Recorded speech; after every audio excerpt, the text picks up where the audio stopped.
Please listen carefully.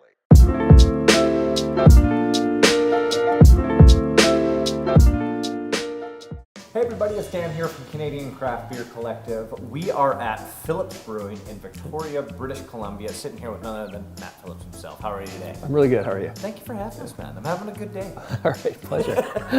You know what, before we get into this wonderful Slipstream Ale, we just took a wonderful tour of the brewery, and one thing that sets you guys apart from others is what you do with your grain. Can you tell us about that process? Yeah, well, grain is such an important part of beer. So many people think about hops as what beer is made out of, but the reality is 98% of the dry weight that goes into a beer is barley.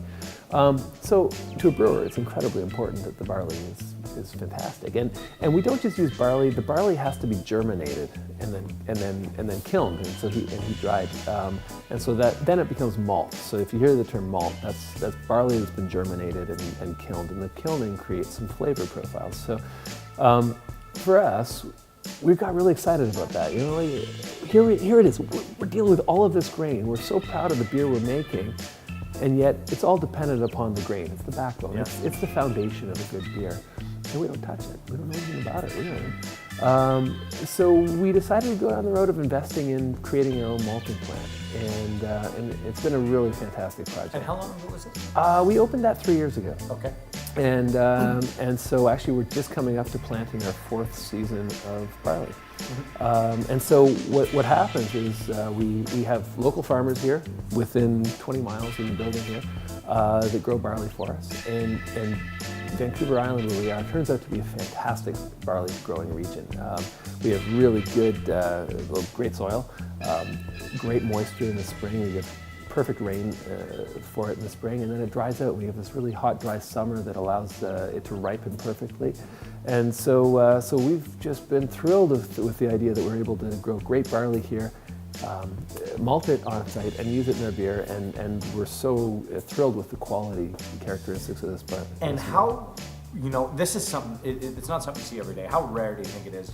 Like, even when we're talking big brewers, right. Craft brewers, what percentage of brewers do you think actually do this on site? Oh, God, percentage is not a percent. It's incredibly rare. Yeah. No one does. I think there's others now that are exploring the idea of it, for sure. And traditionally, but to that point, traditionally, this was part of a brewer's craft. As separate art, you used to have a maltings and brewery in the same place. Yeah. And that was always traditionally part of what it was to have a brewery, but that hasn't been the case for hundreds of years, or at least 100 years. So in a way, it's a revival to have that both arts in one house is something that we're really proud to be kind of leading the edge on. Well, and it gives you control that's very rare out there. I mean, absolutely. You can really control the taste of your beer. So let's put it to a test, shall we? Okay. Cheers. You guys have a couple different ales in your portfolio. Would you say that this is your best-selling ale? Well, it's one that we're really proud of because this is a beer that really features malt. And as I was just saying, malt is something that we get really excited. We're really excited about hops. Don't get me wrong. We brew a lot of IPAs. There's really no facet of beer that we're not excited about. But this is one that showcases something that we've invested a lot of time and energy into, and that's the malt side of our business. And so when you're drinking this one, you can probably bring up some of those caramel notes and toasted notes, and that's all coming from the malt. This has very little hop in this beer, and this is one that really showcases the grains that go into it. So yeah, we're proud of what it is and what it stands for and what it says about our brewery. Perfect. Yeah. Well, thank you very much, Matt. Appreciate you guys having us. For everyone looking locally or overseas, make sure you get down to Phillips Brewery, try out the beer. If you don't have it at your local bar or liquor store, ask for it. It's wonderful stuff. And thank you for tuning in for Canadian Craft Beer Collective. Cheers. Beer matters. Cheers.